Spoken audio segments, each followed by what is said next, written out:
Alright mga master, so welcome back ulit sa ating YouTube channel. Bali today, yung ginagawa natin dito, so dito sa side mga master, so bali minamasilyan foreman yung ating canopy. So kaninang ginawa nila, isa nagkisami sila, ayan.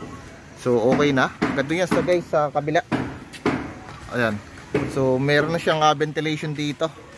Bali hindi pa naman yan nakakabit, so kinawad lang ni foreman, so hindi pa yan na re-rebit natin. Okay, so finishing na tayo ng ano rito, canopy. So ito na yung minamasilyan ni foreman. So pasok tayo sa loob. So dito naman mga master sa ating terrace, bali nag-wire pulling tayo kanina. And then in-space ko na rito. Okay na po. Bali dito po sa ating terrace, meron tayong 5 pin light. 1, 2, 3, 4, 5 at saka isang center light. Okay, so PVC yung ginamit natin dito. Okay. So dito naman isa tapos na yung electrical wiring natin sa second floor. So by tomorrow gagawin natin dito ay ano tayo, actual checking tayo ng mga continuity ng ating ilaw para makasigurado tayo na wala tayong sablay sa ating electrical wiring.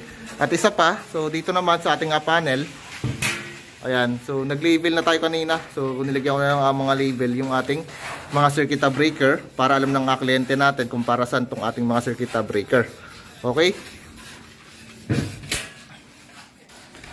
Then pinalitadahan pala itong mga master kanina, so tinapos namin itong palitadahan. Ayan. Then dito naman pinapalitadahan yung kabilang master natin. So ito, ayan, so patapos na rin itong mga master. Ayan.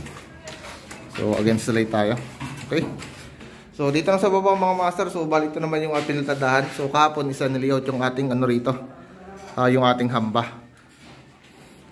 Then yung panel sa ating ground floor, ito yung panel ng ating ground floor. So bali niligyan ko na rin siya ng label para alam na rin ng kliyente natin kung para saan yung ating mga circuit breaker dito. So kompleto na po. Okay? So ilang muna mga master, bali in-update ko lang kayo today.